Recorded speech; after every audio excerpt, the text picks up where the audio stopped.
proud member of the Legal Writing Institute. Yay! Still. And I'm really proud to be able to talk about our good friend Betsy. First, I'd like to read a letter that her good friend and mentor, Marilyn Walter, wrote from Brooklyn. Dear colleagues, because of a long-range trip out of the country, I cannot join you here today for the presentation of the AALS award to my friend and colleague, Betsy Fajans. There are few people who, for more than 30 years,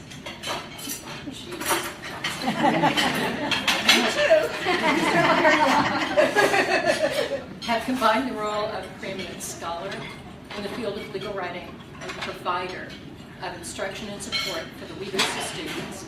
Betsy is one such person.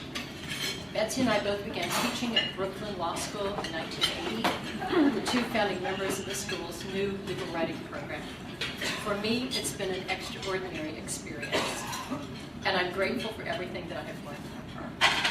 She has brought her expertise in composition theory to the law school setting, and over the years, all the legal writing faculty at Brooklyn have benefited from her knowledge.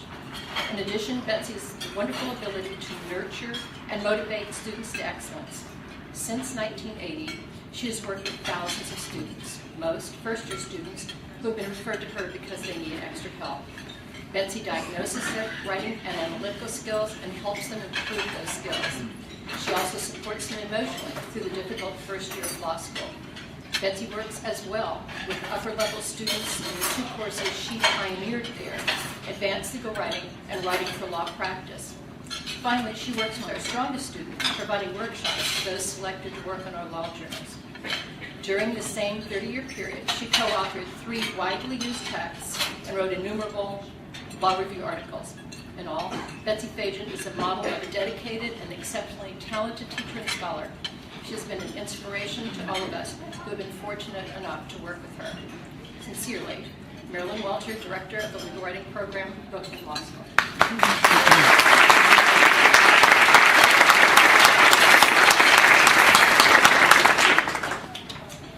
What I could add after that, Betsy, but I would like all of you to know that as a legal writing specialist, Betsy has supported all of us and has mentored all of us.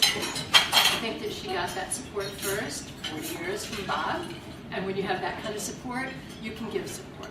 And Betsy has given it to the most experienced of us with those textbooks that I used my entire career, and to the new legal writing specialists. We don't have an easy life, writing specialists, but with people like Betsy supporting us, we've had an easier life, and I thank you for that.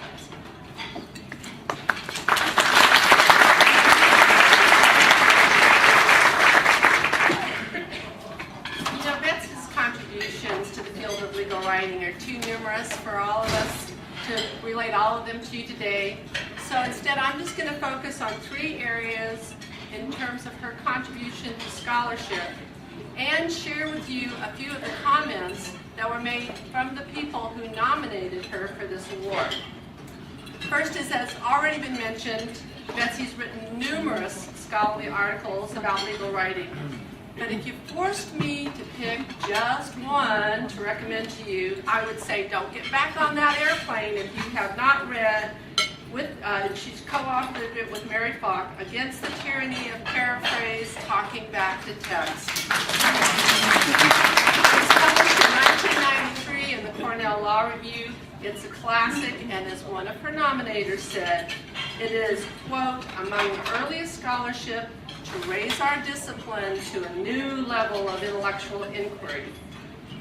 Secondly, Betsy's really made a singularly important contribution to all legal scholarship.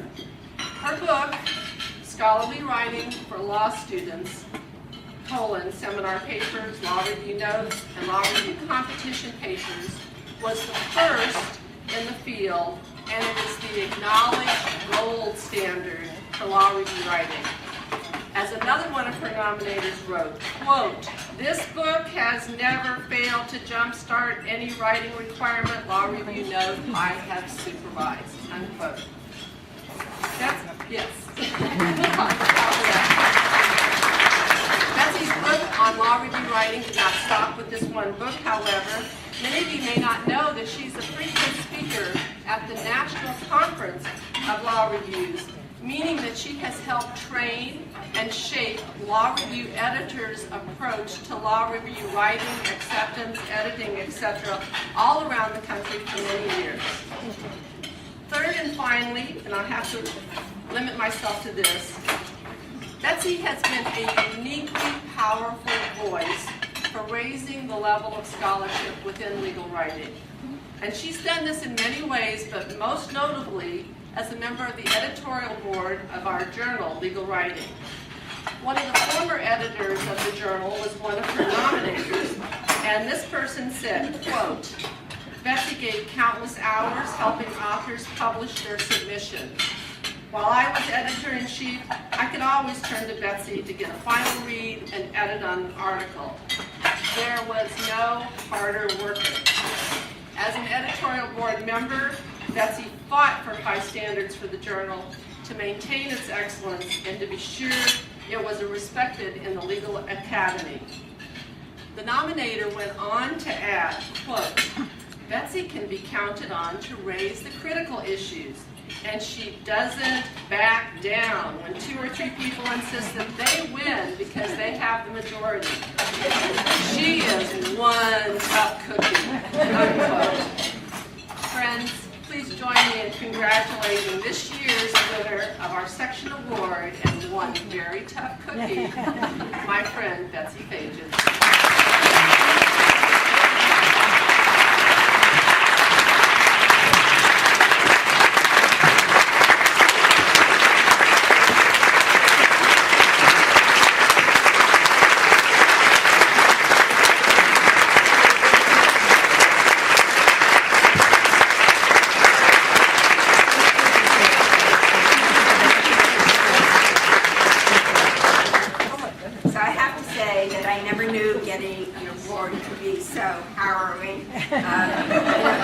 You may not know it, but my father was actually a one-time labor organizer, and I know that he probably is looking down at me with disapproval.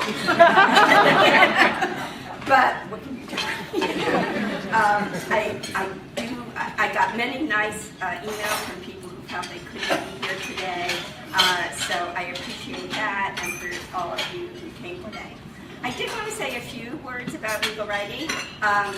When I started teaching at Brooklyn Law School, which we now know was 30 years ago, I thought I would only be there for a little while I was looking for a real job. At the time, that to me meant a job teaching English literature in commuting distance of New York, and that was hard to find. 4 years later, I realized that I hadn't been searching for a job in English, and I hadn't read any literary criticism in 4 years. At first, I got really depressed because I thought, I had never really made a conscious decision to give up literature, but then I had my sort of classic aha moment. English is an old and a venerable field, but a lot has been thought and said. In the 1980s, legal writing was a new field, and no one had to search for anything to write about. Everything had to be written about. In the 80s, if you read Terry Phelps' article, The New Legal Rhetoric, you had done your literature review. You were current. Right? Meanwhile, no one had a textbook to teach by, and no one was sure what legal writing actually was. Today, a literature review would take seriously more time. But legal writing, I think, is still discovering what its boundaries are and wondering whether it even has boundaries. In just this decade, people from Seattle, Laurel, and Mimi, and others have traveled the globe, bringing skills training where skills training had never been before. Judy Rosenbaum and Tina Stark began organizing conferences on drafting that take teachers into domain-specific drafting courses. Steve Johansson and Ruth Ann Robbins cornered the legal storytelling market with their symposium. But I think there's still a lot of work to be done. Michael Smith noted that there are still no textbooks available for writing in the context of other lawyering skills and writing courses in the context of doctrinal subjects. So I hope that people in this room will come to write those texts and supply us with books that will enrich the upper class legal writing curriculum for years to come. So when I began at Brooklyn, I thought I had taken a detour, only to find that I was on the right path all along. And I don't think I'm really alone in this. People come to legal writing, I think, for a variety of reasons, because they have young children and they want to spend time with them, because they need a break from the stress of practice, because they want a chance to write and teach while searching for a tenure-track job. Yet I think they stay because writing is hard, and the task of teaching writing is hard, and that makes it also challenging and important. And they stay because I think there's still opportunities for doing new, groundbreaking work. And finally, I think they stay because, like the early California wineries that banded together so they could produce wine that could compete with the great European chateaus, so I think legal writing teachers banded together and bonded together to make legal writing a true competitor in the field of law. I don't think anyone could ask more from a colleague, from colleagues, or from a career. So thank you.